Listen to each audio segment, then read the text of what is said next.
Deportes a todo color presenta de 2 a 3 preguntas. ¿Qué tal? ¿Cómo están, amigos de Deportes a todo color? Esta es una edición más de 2 a 3 preguntas a través, como les digo, de Deportes a todo color. Y hoy los colores tienen que ser verde, blanco y rojo porque estamos en el inicio del mes patrio, septiembre, empezado 1 de septiembre, y estamos con un portero excepcional. Adolfo Ríos, ¿cómo estás, Adolfo? Un saludarles, ¿cómo están todos? Muy buenas noches. Perfecto, pues un placer estar contigo. Te presento a quienes vamos a ser parte de esta entrevista. Yo soy Dan Friedman, estoy con Sebastián Castillejo, con Jesús Hernández y con Charlie Ulloa. Y bueno, vamos a empezar tranquilos con una ronda, dicen, como de estudio, ¿no? Como de round de estudio. Yo te quiero preguntar, Adolfo, primero, ¿cuál es tu apreciación de lo que está viviendo hoy en día el América? Había leído una entrevista hace poco contigo que mencionabas un poco del problema de la salida de Alfredo Tena, ¿no? Que el problema es con las fuerzas básicas y traer nuevos jugadores jóvenes que nutran al equipo ahorita que están sufriendo en la defensa central, por ejemplo. ¿Cuál es tu apreciación del estado actual del Club América? Mira, realmente se han hecho bien las cosas que han dado resultados. Esto es por el trabajo que ha hecho Miguel Herrera con todo el equipo. Pero de repente el equipo se ha visto expuesto más de en algún partido, en donde literalmente han quedado muchas dudas con toda la situación que determina un equipo como América. Primero pierde con Querétaro, le hacen 4 goles, después con Monterrey le hacen 3 goles en casa. Entonces ese tipo de situaciones son alertas y son focos rojos. Esos focos tienen que ver, para mi gusto, y es una apreciación muy particular, con el armado de un equipo. Ese armado de un equipo en donde, si bien es cierto, hay jóvenes extranjeros que tienen un potencial a futuro, está bien, pero América no es un equipo que tenga una paciencia de 3 o 4 años para poder madurar a los jugadores. A América tienen que llegar los jugadores maduros, ya hechos, que den resultados de manera inmediata. Y hay algunos extranjeros que sí me parece que llevarán un proceso y que en unos años se verá esa posibilidad de verles en su mejor nivel, pero no es el momento. ¿Qué tal, Adolfo? Te saluda Jesús Hernández y yo quisiera preguntarte, eh, ¿tú te muestras escéptico ante el posible, digamos, replicar el modelo, por lo que tenía entendido también, por haberlo leído, de equipos como el Villarreal, que es lo que pretende el América en sus fuerzas básicas? ¿Tú cómo te muestras ante esa situación? Mira, actualmente con los torneos que se están haciendo, en donde califican 12 equipos de 18, realmente sería preocupante y catastrófico que un equipo como América no calificara, porque a final de cuentas están acomodando todo, primero para que los equipos no tengan ningún riesgo en la cuestión porcentual, porque no hay descenso, y que puedan empezar a sacar jóvenes que empiecen a participar. Pero esa situación es un tema independiente a lo que es el prestigio de un club como América, porque es un proceso que tienen que llevar los jóvenes y en su momento van a llegar y van a tener que demostrar lo que han trabajado, lo que han aprendido para poder llegar a primera división. Pero hay un prestigio de por medio y eso no solamente lo sabe América, lo saben los otros 17 clubes que participan para jugar contra América. Entonces ese prestigio tiene que cuidarse. Y no es de que si pierde América no pase nada, porque ya lo vimos, con 2 derrotas, ya la gente incluso pedía la cabeza de Miguel Herrera.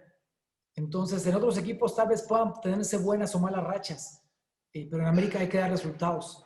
Y en esa situación determina que el crecimiento de fuerzas básicas vaya de acuerdo al prestigio del equipo. Y no puede en un momento dado haber una situación en la que lleguen 8 jugadores de fuerzas básicas a primera división. Tiene que ser un proceso y tienen que ganarse ese espacio, pero no poniendo en juego la grandeza del equipo. ¿Qué tal, Adolfo? Te saluda con mucho gusto, Charly Ulloa. Qué honor poder platicar contigo. Me llama Gracias. la atención esta parte que dices del prestigio y que no lleguen 8, 9 jugadores de un solo golpe a primera división. ¿Tú cómo consideras que debe ser ese proceso que mencionas de llamarte a primera división, estar listo? Porque lo mencionan muchos, ¿no? De que no está listo. ¿Cómo saber que está listo tanto para jugar en primera división y para, bueno, cargar con ese prestigio que comentas? Mira, eso lo ha hecho muy bien Miguel. Miguel lo ha hecho muy bien, no solamente en América, sino en los equipos en donde ha estado. Sí, él es un entrenador que les da oportunidad a los jóvenes, pero los jóvenes tienen que tener ese proceso jugando y siendo parte del equipo de primera división, donde primero los interescuadras, en la situación de sub-20, en toda esa competencia que determina estar al tú por tú con los jugadores de primera división. Ahí es donde se ve la calidad de los chavos.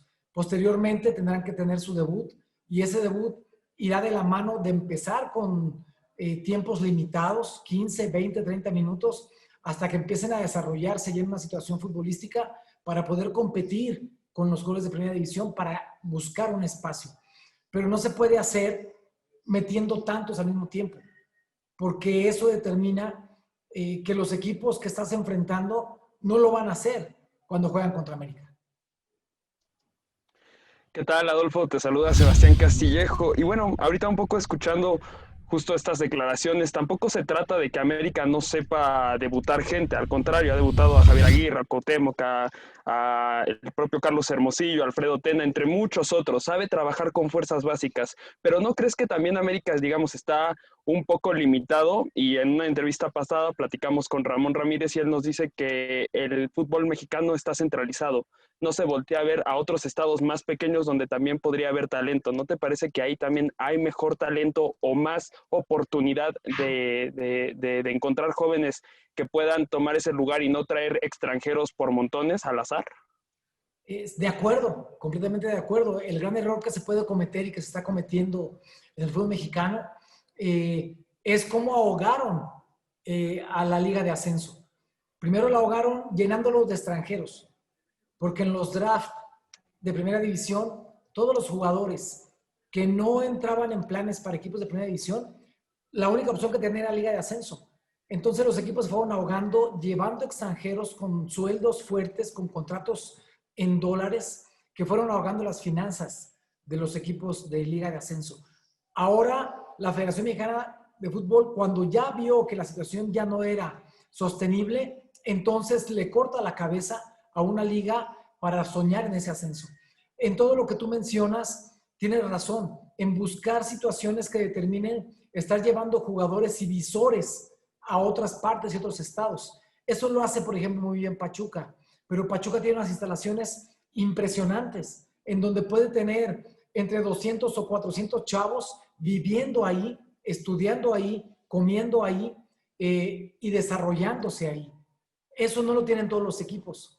Entonces es muy complicado que de repente sueñes en tener en un equipo, en un club, puedes tener una casa club en donde puedes tener a lo mejor de 20 a 30 chavos que son de fuera.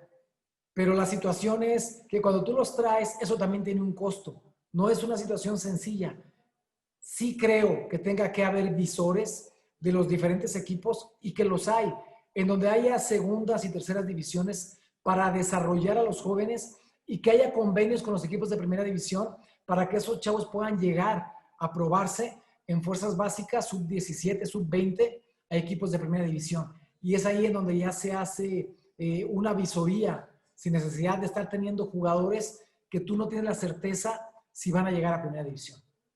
No, y es muy interesante, la verdad, Adolfo, porque, digo, decías de Pachuca, ¿no? Otro modelo que se me ocurre quizás a menor escala es Necaxa, que tiene varios jugadores de otros estados y que los ha vendido, pero obviamente las exigencias que tiene un club como Pachuca, y qué decir como Necaxa, y tú estuviste en Querétaro, no es la misma que tuvo o que tiene el América, y es un poco lo que comentabas. Bueno, como te decía, este fue un round de estudio, esto fue, digamos, para irnos conociendo, para romper el hielo. Ahora sí te vamos a presentar la esencia de Deportes a Todo Color.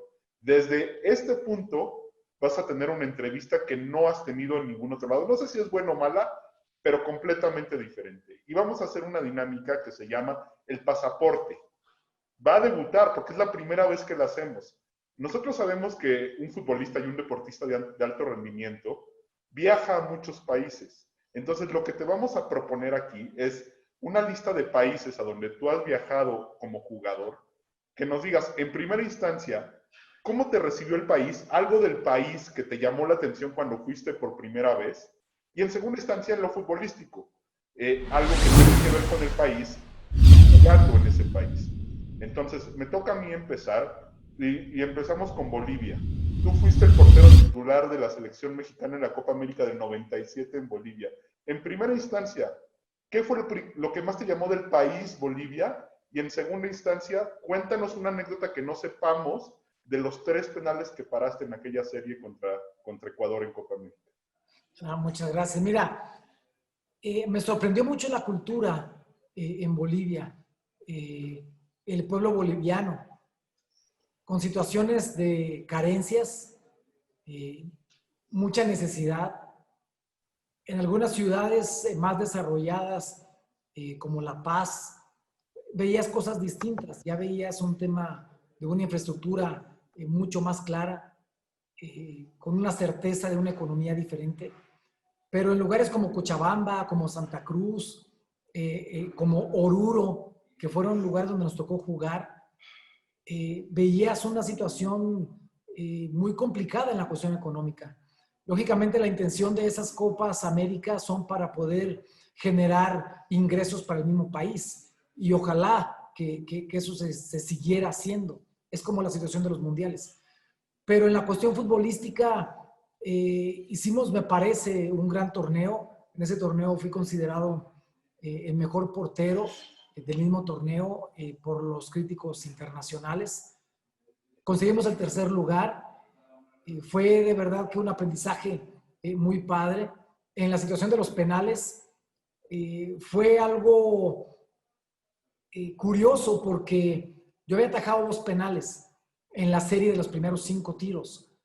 Después nos fuimos ya, cuando falla Cuauhtémoc Blanco y Germán Villa, su penal, nos vamos a la siguiente ronda, que era solamente un penal para cada equipo.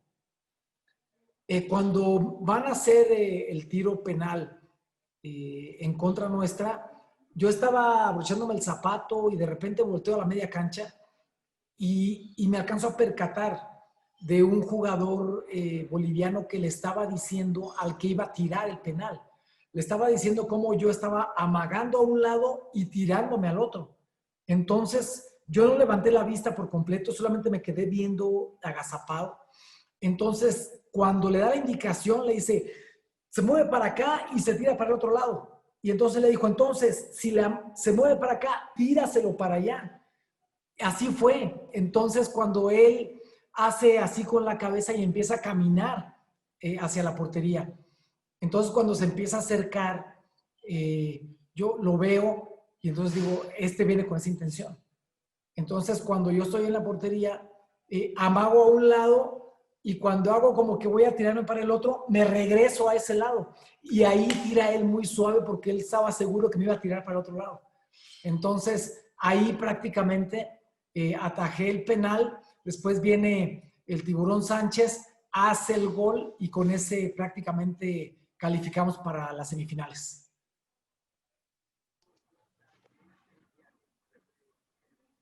Micrófono, Dan. Micrófono. Dime una cosa, Adolfo. Me llama mucho la atención porque las últimas entrevistas que hemos tenido fueron con Claudio Suárez y fueron con Ramón Ramírez.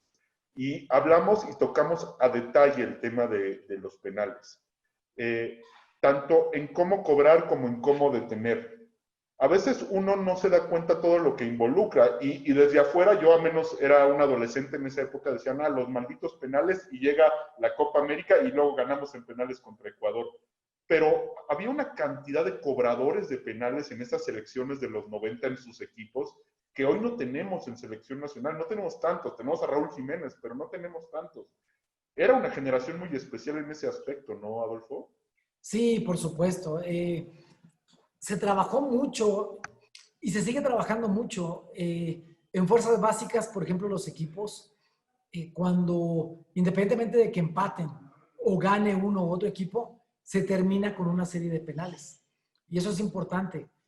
Aunque puedes tú entrenar y practicar mucho los penales, y está bien, así debe ser, pero en el momento en el que es una serie de penales que representa un título, que representa una situación de pasar a la siguiente ronda como lo fue con selección nacional, y que de ahí el único jugador que camina desde media cancha hasta la portería en el recorrido más largo, más aterrador de la historia es el que va a tirar.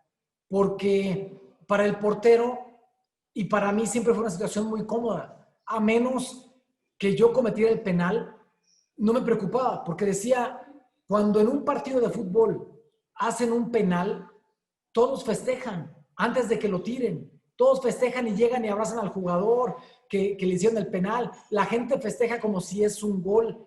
Entonces, el único que puede evitar ese gol es el portero. Por eso es que es el momento más tranquilo, porque tienes todo que ganar y nada que perder. Y por eso es la situación, desde que en una serie de penales viene caminando, se va llenando de presión todo el camino y el trayecto hasta que llega. Hemos visto jugadores que cuando van caminando, van agachados, llegan, ponen el balón, se ven muy tranquilos, tiran, y cuando meten el gol, explotan y empiezan entonces a decir una situación de desahogo por toda la presión que fueron acumulando paso a paso hasta que llegan al manchón penal. Adolfo, sumamente interesante toda esta reflexión. La verdad es que me tenías cautivo con todas tus palabras. Pero bueno, vámonos ahora con un paraíso del Caribe, literalmente. Tú jugaste en La Habana, Cuba, la final de Conca Champions contra Pinar del Río en 1989. Un partido que terminó empatado con gol de Juan Carlos Vera, de los Pumas, si no estoy equivocado. Entonces, ¿cuál fue la anécdota de cómo te recibió La Habana? ¿Qué fue lo primero que hicieron? ¿Entrenaron? ¿Nos fueron a la playa? ¿Cómo estuvo? Mira, cuando nosotros pensamos que podíamos salir a la playa, pero lo primero que me llamó mucho la atención, cuando aterrizamos en el aeropuerto de Cuba, fue un letrero en el aeropuerto impresionante, en una pared larguísima donde decía socialismo o muerte. Eso a mí me impactó. O sea, la primera ocasión que yo llegué a ese viaje que llegamos y lo volvió, bueno, me impactó. Después llegamos al hotel, el hotel de lujo, es un hotel muy bonito y unas playas bien bonitas. Y lo que nos llamó la atención es que no había gente en las playas. Llegamos, salimos y dijimos, oye, no hay gente en la playa. Pero cuando salimos, la seguridad enseguida del hotel y policías empezaron a caminar con nosotros. Entonces nos dijeron, no pueden venir solos. Y más porque en ese entonces ya de repente traíamos alguna cadenita de oro y todo, y nos decían, no pueden salir con cadenas de oro o con relojes a la playa, tienen que regresar al hotel. Entonces eso nos llamó mucho la atención porque era la primera vez que estábamos en un país socialista. En todo lo demás, el trato fue increíble. La gente se desvivía por atenderte. Y la verdad es que desde que fuimos al estadio y la gente nos pedía después del partido lo que pudiéramos darle, los guantes, la playera, los zapatos, lo que fuera. Pero la manera de atender y de estar a la disposición nuestra era increíble. Entonces siempre hay ese dicho que mencionan, que los viajes ilustran. Así es, porque conoces y valoras muchísimas cosas. Y a veces ves cosas que en tu país las das por hecho y cuando te das cuenta de eso, resulta que estás en un paraíso. Sí, wow. Sumamente interesante, la verdad. Me encantaría profundizar un poquito más sobre este tema, pero bueno, aquí no venimos a hablar tanto de política, sino de fútbol, la cosa más importante de las menos importantes. Y ahora, bueno, Cuba, pese a todo lo que tiene, es una potencia en el atletismo, en los deportes olímpicos. Y se tiene un cariño y un reconocimiento total a los atletas olímpicos, no solamente cubanos, sino en general de toda América Latina. Entonces, mi pregunta es más o menos por ahí. ¿Cómo se vivió el partido? ¿Cómo estaba el estadio? ¿Cómo estuvo eso? Mira, refiriéndonos a eso que estás comentando, hay países que determinan una situación de necesidad para sobresalir.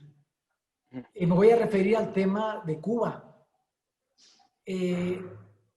Muchos de los jugadores que enfrentamos en algún momento, o algunos de los jugadores que en aquel entonces después vinieron a dar la visita cuando jugamos en CEU, muchos desertaron. Entonces, muchos jugadores de alto rendimiento, no solamente futbolistas, sino basquetbolistas, beisbolistas, buscan esa situación de sobresalir en el deporte por dos temas. Por la cuestión económica que determina para ellos en un estatus diferente de vida en su país, y la otra para salir de su país, para poder tener una ventana, un margen de buscar una forma diferente de vivir. Y por eso es que en los partidos que juega la selección cubana, ya sea en Copa, ahora la Copa Oro, donde han participado últimamente, por lo menos 5 o 6 jugadores terminan desertando, porque están buscando esa posibilidad de salir y buscar una forma diferente, como ellos lo ven a otros equipos para poder sobresalir. Y no es un tema distinto en otros países. Por ejemplo, en Brasil, lo que hace que un jugador se motive para poder sostener a su familia es el fútbol. Entonces, realmente, o la samba. Entonces, buscan esa situación de crecimiento para poder tener una situación de certeza para ellos y para su familia. Muy interesantes estas palabras y esta reflexión que hace sobre el deportista cubano, bueno, el deportista, la motivación que inspira a uno. Y bueno, siguiendo con tus viajes, vámonos ahora al año 99, Adolfo, que te toca viajar con la selección mexicana a la Copa Corea, a Corea del Sur. Cuéntanos, ¿cómo fue llegar a Asia? Y bueno, ese enfrentamiento que de hecho, bueno, había tocado jugar contra ese equipo un año antes en el Mundial. ¿Cómo fue? Sí, fue en la Copa Kirin. Realmente una otra cultura completamente diferente. Yo soy un agradecido, le agradezco a Dios que me haya puesto esa bendición de poder jugar al fútbol, porque el fútbol fue lo que me sacó de mi tierra, lo que me sacó de mi país para poder conocer. Increíble, porque cuando estuvimos allá, viajábamos y estábamos en los restaurantes, por ejemplo, nos llevaron a un restaurante, había un traductor, por supuesto, porque había que tratar de comunicarnos. Allá poca gente hablaba en inglés, nosotros nos defendíamos por ahí un poquito con inglés para poder comunicarnos. Pero la situación que nos llamó mucha atención fue la comida. En la comida nos sentábamos en la mesa, y una mesa larga, y empezaban a llevar todo al centro. Entonces, la cultura nuestra, pues, nos daban los palillos y decíamos, con los palillos intentábamos algunos con las 2 manos. Entonces era muy, muy raro, pero era también divertido. Entonces, al agarrar la comida, pues cuando manchábamos el mantel, nosotros nos preocupábamos y entonces volteábamos y queríamos una servilleta para limpiar rápido el mantel, porque el mantel estaba limpiecito. Entonces, después la persona que estaba con nosotros nos decía, no se preocupen. Pero ¿cómo nos vamos a preocupar si estamos manchando y ensuciando la mesa? Entonces, es que acá, mientras más manchada dejes la mesa, es que más te gustó. Entonces, no, ahí nos liberaron, empezamos con los palillos a comer, batíamos todo y la gente del restaurante estaba feliz porque nos veía comiendo contentos y ellos de verdad que parecía que disfrutaban de todo lo que estábamos haciendo. La situación futbolística fue distinta porque nos encontramos con un público aparentemente frío. Cuando llegamos no aplaudían, de repente eran muy, muy tranquilos. Y cuando alguien hacía una jugada muy vistosa, nada más escuchaban todo el estadio, ¡oh! Entonces era raro. Por supuesto, cuando su equipo hacía algún gol, una jugada, pues sí aplaudían, pero nada que ver con lo que nosotros teníamos acá. Sí había un grupo que tenía un tambor como que era la barra, ¿no? Pero toda la demás gente era muy, muy, muy respetuosa. Y en eso también conoces esa cultura. Oye, Adolfo, y bueno, interesante esto de la afición coreana, y bueno, dicen que mexicanos hay donde quiera que va la selección. Cuéntanos, la afición mexicana ahí andaba, supongo que también se sobresalía. Cuéntanos cómo les tocó convivir con la afición mexicana en ese momento. Mira, mexicanos hay en todas partes del mundo. Y ahí veíamos mexicanos que llegaban con familias, o sea, con su esposa coreana, o coreanos que llegan con su esposa mexicana. Entonces, ahí eso sí, era bien claro, porque si era la esposa, la mexicana, llegaba con su playera, su camisa de México o del equipo de México. Entonces, y ella era la que gritaba y bandera y porras y México, y entonces tú veías al esposo bien tranquilo, incluso volteaba a verla así y otra vez, pero no, hombre, gritando y todo. Y de otra forma igual también, si era el esposo mexicano con la bandera, la matraca, la trompeta, y tú veías a la esposa bien tranquila. Entonces, pero a final de cuentas, te dabas el gusto de poder ver a los mexicanos disfrutando, porque eso es una identidad. Ver a tu equipo mexicano en otro país y ser mexicano tú, te da la identidad que tú requieres para estar en ese país. Adolfo, ahora yo quisiera que nos regresáramos de Asia al continente americano y que nos platicaras sobre la experiencia que viviste en São Caetano, en Brasil, cuando fuiste a jugar la Libertadores por el América. Sí, mira, fue São Caetano uno de los mejores equipos que nos tocó enfrentar. De hecho, nos elimina en 2 ocasiones, en 2 torneos diferentes de la Copa Libertadores. Que ese es otro de los temas de nuestro fútbol, que desafortunadamente se han tomado decisiones equivocadas. Porque para los equipos mexicanos jugar contra los mejores equipos en Sudamérica era un crecimiento natural, una competencia natural, porque cada vez que íbamos a jugar allá, nos encontrábamos con una situación diferente a la que vivimos acá. Allá literalmente se come fútbol, se duerme fútbol y se vive fútbol. Las aficiones literalmente cobijan a su equipo. Llegan a ser incluso en muchas ocasiones, podríamos decir que rebasando la cuestión de la pasión por su equipo, porque llegaban a ser en ocasiones más que aficionados o fanáticos de un partido de fútbol. Pero así lo viven. Y enfrentamos a un equipo plagado de jugadores con una gran capacidad futbolística en Brasil.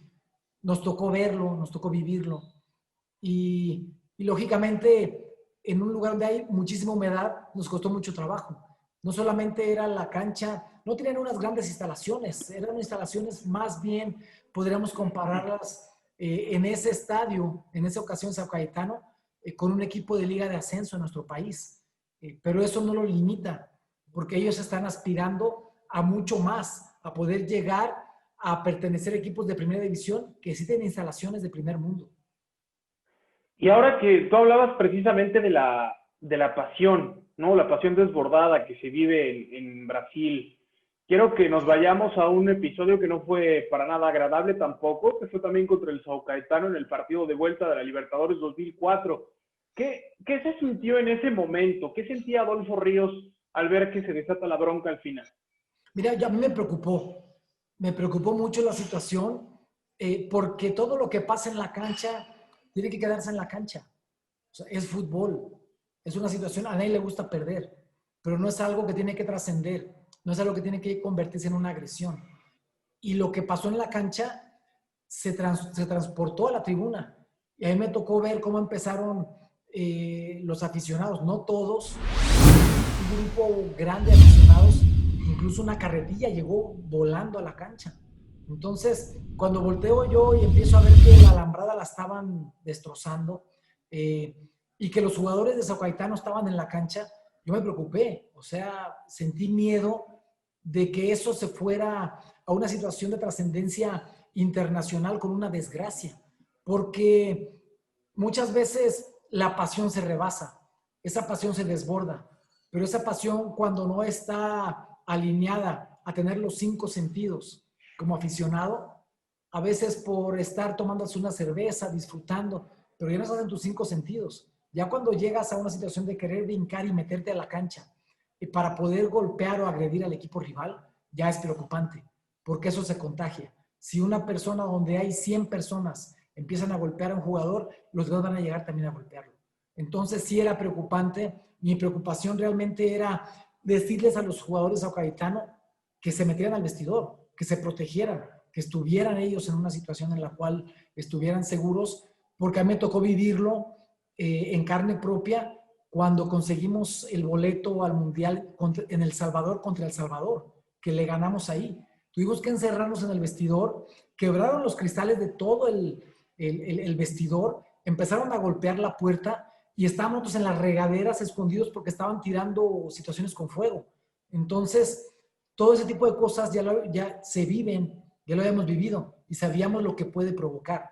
Por suerte, gracias a Dios, todo terminó bien. Tristemente para nosotros perdimos, vetaron al estadio, pero en la cuestión de seguridad no pasó a mayores. Es muy interesante, Adolfo, y literalmente sin planearlo me diste pie para el país que me toca a mí. Vamos a irnos a Centroamérica. No voy a hablar de El Salvador y no voy a hablar de Honduras. Me voy a ir por un país en crecimiento y que jugó su primer mundial, pero que tú visitaste en el mismo año que visitaste Cuba, en 1989. Panamá, Ciudad de Panamá, el partido contra Plaza Amador. Dicen que es uno de los países más bellos de Centroamérica y de América Latina, ¿no? ¿Cómo viviste Panamá? Mira, muy natural.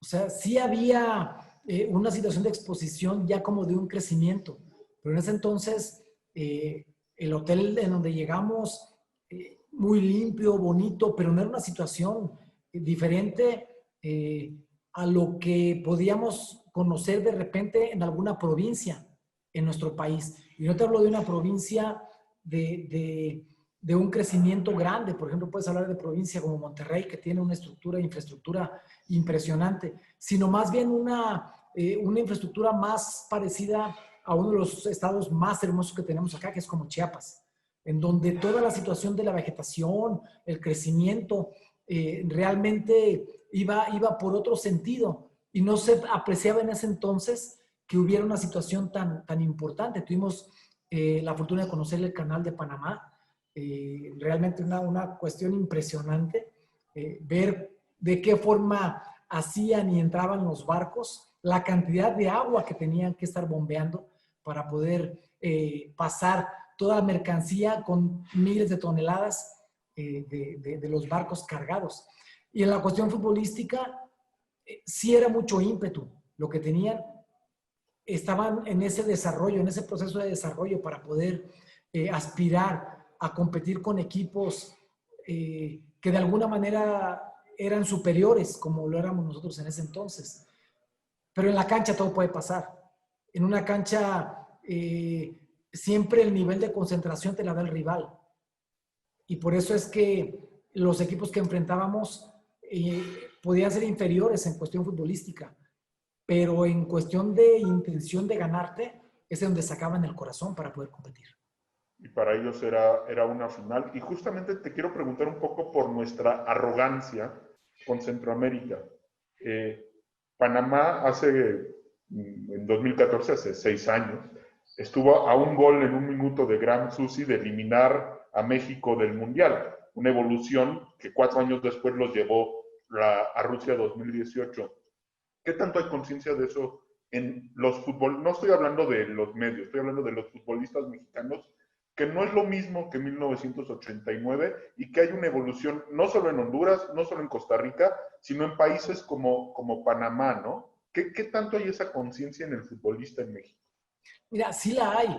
De hecho, Dan, sabemos lo que significa no solamente para ellos enfrentar a un equipo como México, sino para México enfrentar un equipo como Panamá, como Costa Rica, como Martinica, como San Vicente. Realmente lo más complicado para nosotros fue en la eliminatoria mundialista jugar de visitantes, porque te pongo el ejemplo de Jamaica. Jugamos en Jamaica y cuando llegamos a Jamaica, llegamos al estadio y allá la situación y el consumo de la marihuana no está prohibido. Entonces, cuando llegamos al estadio y el estadio no tenía alambrada. Entonces, tú veías a toda la gente, todo el público, tomándose sus cigarritos y los veías más que contentos, pero muchos los veías más que agresivos. Entonces, en esa situación, sí había un tema de intranquilidad de decir, son un equipo que están en casa, lo está apoyando su afición, pero la afición se puede brincar a la cancha en cualquier momento.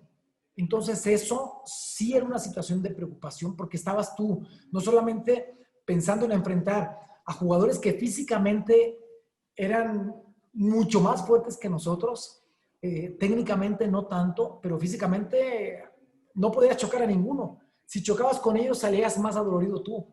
Entonces, realmente, como ese tipo de cosas con lo que te enfrentas, con las canchas, que no están en tan buen estado. Hoy en día las cosas se empiezan a ver diferentes. Hoy en día ya para ellos son mucho más técnicos, juegan mucho mejor al fútbol, porque es un crecimiento natural. No quiere decir que México haya dejado de crecer, sino que la situación de nivel de crecimiento para un equipo que aspira a llegar a un nivel es diferente a un equipo como México o jugadores como México que aspiran a llegar a Europa. Ya el nivel es distinto. Entonces, por eso es que puede decirse que hay una diferencia en que un equipo crece y otro se estanca. Pero el crecimiento de México en ese momento va más lento para poder llegar a otro nivel. Bien, Adolfo, es una reflexión muy, muy interesante. Generalmente siento que esta entrevista está aportando demasiado. Pero bueno, vámonos a nuestro siguiente país. Y en este país en específico, tú fuiste literalmente a arruinar una celebración. Y permíteme explicar por qué. Porque fue Hong Kong que en el 99 fuiste a jugar la Copa Carlsberg o la Copa del Año Nuevo Lunar. Justo esta copa se juega en ese tiempo vacacional del Año Nuevo chino. Y tú les arruinaste la celebración a los locales, al equipo de Hong Kong, porque los eliminas en penales y pasas directamente a la final que ganan a Egipto, fueron campeones de ese torneo. ¿Cómo fue ya esa parte de la celebración de Hong Kong, del Año Nuevo chino? ¿Cómo lo viviste?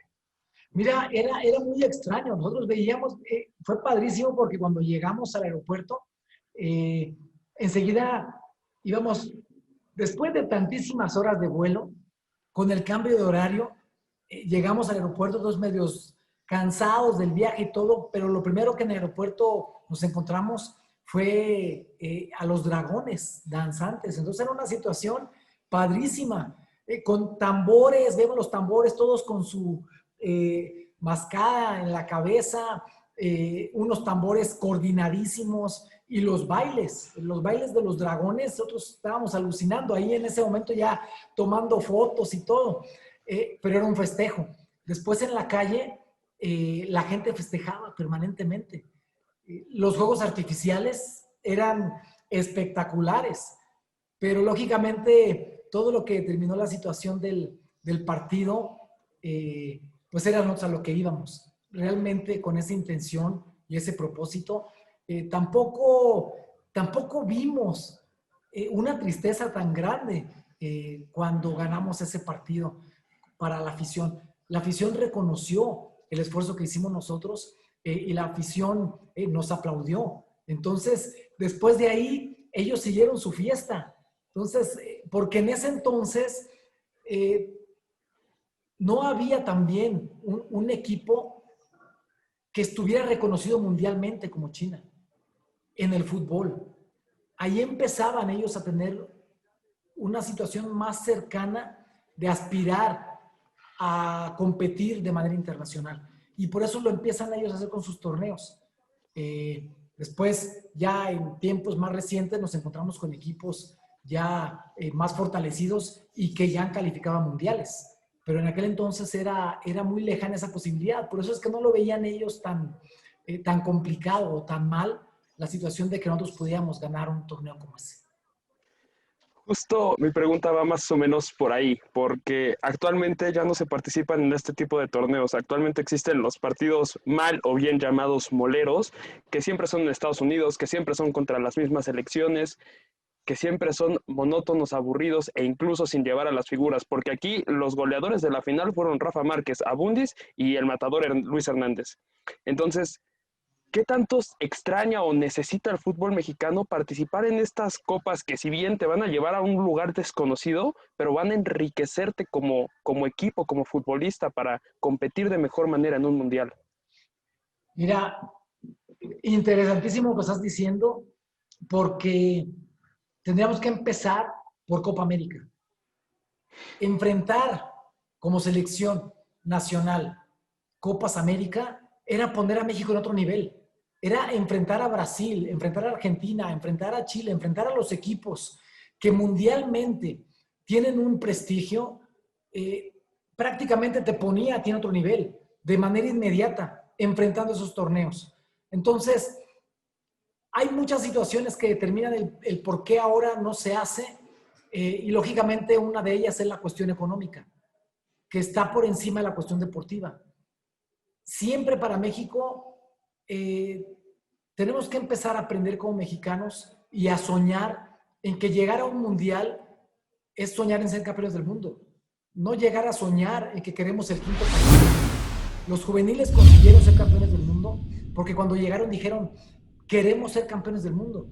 Si eres o no campeón del mundo, no va a pasar nada porque va a haber equipos que van a buscar lo mismo que tú. Tal vez lo consigues, tal vez no. Pero el hecho de pensarlo, el hecho de soñarlo y el hecho de que dentro del grupo se mencione, ya estás en otro lado. No quiero decir con esto que todo ha sido negativo, porque en selección nacional, todo lo que es la federación, todo lo que es la Comisión de Selecciones Nacionales, están trabajando con números negros y eso es muy importante. Cuando estuve yo como directivo en Gallos Blancos, nos llegó un recurso de selecciones nacionales al club para fuerzas básicas. Y ese recurso llega precisamente por trabajar con números negros. Los partidos que se juegan en Estados Unidos, tienes razón, muchos de ellos son moleros. La situación no es en dónde se jueguen, la situación es contra quién juegues. Nosotros enfrentamos partidos en Estados Unidos contra Brasil, contra Argentina, contra Holanda. Tuvimos la oportunidad de jugar contra Inglaterra cuando fue el último partido en el estadio de Wembley. Entonces, contra Francia en el Parque de los Príncipes. Entonces, realmente no es tanto en dónde juegues, es contra quién juegues. Y ahí sí tendrían que tomar en cuenta enfrentar a los mejores equipos para que tengas un crecimiento futbolístico, porque el nivel de concentración siempre te lo da el rival. No, excelente reflexión, Adolfo. Y justo aparte de esta, de que comentas de la Copa América, pues bueno, de 99, de hecho, te tocó viajar mucho, porque también vas a Paraguay a jugar una Copa América, estar en la Copa América. Cuéntanos, ¿cómo fue llegar a la sede de la Conmebol? Mira, estuvimos en un lugar donde estaban las cascadas de Iguazú. De hecho, cuando llegamos ahí, las cascadas de Iguazú, en el hotel donde estábamos, eran parte de Brasil, que está prácticamente pasar un puente y entrar prácticamente a Paraguay. Entonces también fue un tema muy padre por todo lo que es la naturaleza de esos países. Te encuentras también con un país que no tiene una gran estructura o infraestructura en cuanto a estadios se refiere. Y eso es algo de lo que a nosotros nos llama mucho la atención. Que muchas veces llegan grandes jugadores paraguayos a nuestro país, trabajan la situación defensiva de manera impresionante y aprendes mucho de ellos. Pero enfrentarlos allá era una situación completamente diferente. Te agobian, te aprietan en tu cancha, no te dejan salir jugando, te presionan, y eso es lo que te encuentras en los equipos cuando juegas allá. Porque para ellos, como para México, la Copa América es el torneo más importante después de un mundial. Y ahí radica la importancia de jugar eso para México. Y tristemente hoy en día no se tiene esa posibilidad. Conseguimos también en Paraguay el tercer lugar en ese torneo. Y literalmente, de todos los equipos que había y que enfrentamos, siempre México conseguía buenos lugares en una situación de competencia prácticamente de visitante. Oye, y en esta copa, es muy interesante esto que comentas de que allá son más férreos, ¿no? Jugar contra los paraguayos. Oye, y bueno, ¿cómo es la afición paraguaya? ¿Les tocó jugar en Asunción? Según investigué, en el Defensores del Chaco, que es la casa de la selección paraguaya. Bueno, ¿cómo es jugar el equivalente al Estadio Azteca, pero bueno, allá en Paraguay? Mira, mencioné el tema de pasión. Allá literalmente el fútbol es una pasión que se vive diferente. La gente raya de esa situación de apoyo a una situación de hostilidad. Y me refiero a hostilidad en un tema no de agresión, sino de apoyar a su equipo y de buscar que esa situación de equilibrio dentro de la cancha se transfiera a la tribuna para que la diferencia venga desde la tribuna. ¿En qué sentido? En que una situación de un árbitro, en una jugada en donde la gente hace una exclamación muy fuerte, aunque no haya habido un contacto, el árbitro pitaba enseguida que había falta. Porque literalmente el jugador número 12 cobra una relevancia o una importancia muy grande cuando juegas allá. Porque literalmente se meten a la cancha con su participación, no físicamente, sino con su aliento. Ok, Adolfo, ahora ya que lo platicabas hace rato, cerremos con Estados Unidos. Fuiste, como toda la selección mexicana y los jugadores, una infinidad de partidos. ¿Con cuál te quedarías tú? Una ciudad y un torneo de Estados Unidos. Mira, cuando salimos campeones de la Copa USA, que se jugó en el Rose Bowl, en ese partido, yo recuerdo, salimos bicampeones, de hecho, en esa ocasión, porque ya habíamos sido campeones un torneo anterior. Pero llegar a Estados Unidos y ganar a Estados Unidos tiene dos situaciones bien importantes. La primera es demostrar que como mexicano, como equipo mexicano, puedes ir a Estados Unidos y ganarlo en su propia casa. Y la segunda es darle una alegría a la gran cantidad de mexicanos y paisanos que están allá. Esa es una situación completamente diferente, porque literalmente, cuando México juega contra Estados Unidos allá y gana México, ¿cómo crees que llegan todos nuestros paisanos al restaurante, al taller, al campo, a trabajar al día siguiente con la playera de México puesta y volteando a ver a todos los gringos con la frente en alto?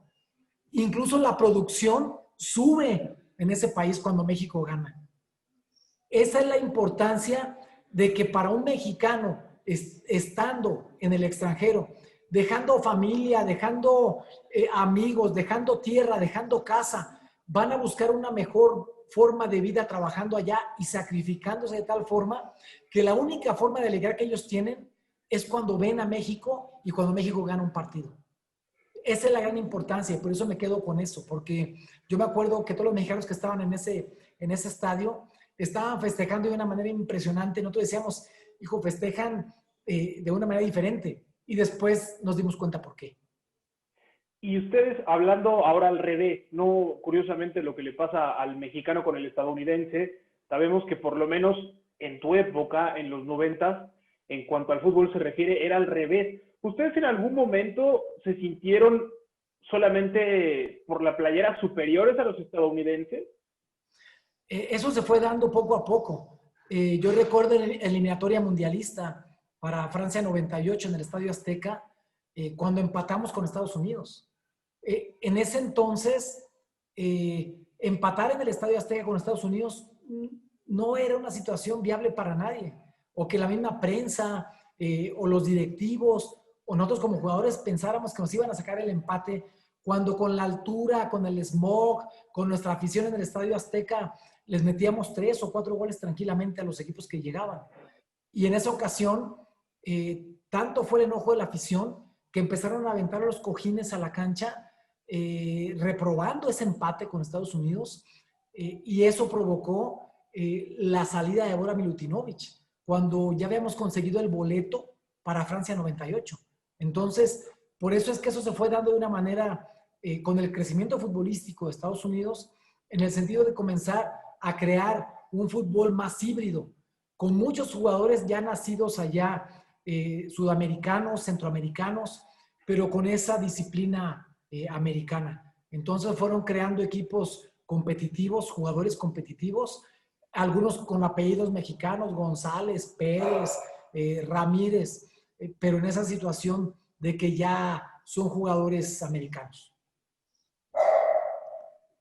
Bueno, Adolfo, queremos despedir en este momento rápido a la gente de IM Sports que nos sigue y le seguimos tantito más con algo que te queremos pedir nosotros, ¿no? Entonces, saludos a la gente de IM y le seguimos en Deportes a Todo Color.